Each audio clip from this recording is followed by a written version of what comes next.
If you don't swear in Tinubu on May 29th, who do you swear in? Buhari cannot continue in office. Wole Olanipekun ask. Welcome to the news and please subscribe to our channel. Catholic Archbishop Emeritus John Cardinal Oneke has come under criticism from eminent lawyers and All Progressives Congress APC stalwart for faulting the expected May 29 inauguration of President-elect Bola Ahmed Tinubu. Tinubu emerged victorious in February 25th presidential election, defeating the People's Democratic Party (PDP) candidate Atiku Abubakar and the Labour Party (LP) candidate Peter Obi. However, both Atiku Abubakar and Peter Obi, along with 3 other political parties, are currently in court challenging the outcome of the poll. The pre-hearing of the petition is set to commence on Monday. Olanipekun said, and I quote, "If you do not swear in Tinubu on May 29th, who do you swear in? President Muhammadu Buhari cannot continue in office after May 29 because it will be illegal and unconstitutional." The lawyer argued that the suggestion by Cardinal Oneke is a recipe for a logjam, confusion, and an illegality.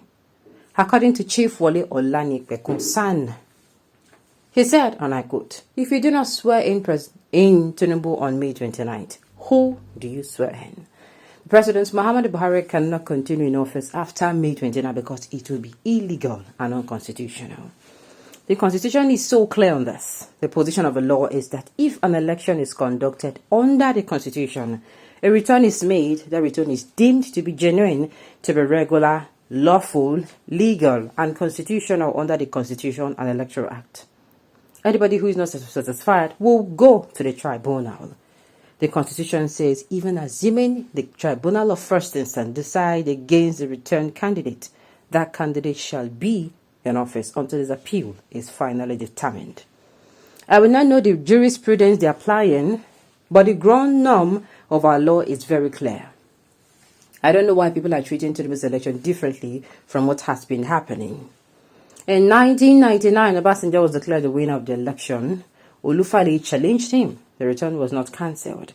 Obasanjo was sworn in while the election petition continued until after it was finally decided. It folded up at the Supreme Court.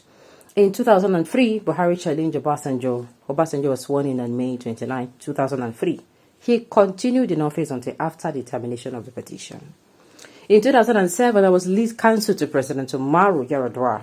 His election was challenged by Buhari, Atiku and others, and he was sworn in on May 29, 2007. He continued in office until all the election petitions were disposed of. Heaven did not fall, and people did not say they should not be sworn in. Despite the ongoing court cases, the defense headquarters, DHQ, has reiterated its position that nothing will stop the swearing in of the president-elect on May 29th. It remains to be seen how the court cases will be resolved and what impact they will have on the inauguration ceremony. Now, let me tell you people, it is the same thing that Festus Keyamo came out and was saying. That they have been doing this before now. After all, there's always a case of this person don't qualify to contest for election. And even after election, people come outside and say the election was rigged. And they have continued. Uncle, there is first time in everything. The person who first thought about inventing a plane, they saw the person as crazy. But what happened? That I said it. I've said it in previous articles that I know they do something before the wrong way. Does not mean somebody will come and say lie. This thing must be done the right way. You will find somebody. Don't you see instances in an office where those who were in offices, they always take anything whether they do for that particular ministry. They go just, and if they come in, they go come and say, oh, this is how things are being done, they go follow. But somebody will come and say, lie. Things must be done well. You will see reshuffling happening. You see people losing their jobs. You see people say they don't get certificate, they go to shake. Don't you have such instances? This particular scenario, this thing happening in Nigeria is that instance. You have been doing it before, it cannot continue, sir. We must do things the right way. When they were doing these things, they talk. Just like they started this Muslim ticket. They no say they're like, when we get to that bridge, we're going to cross it.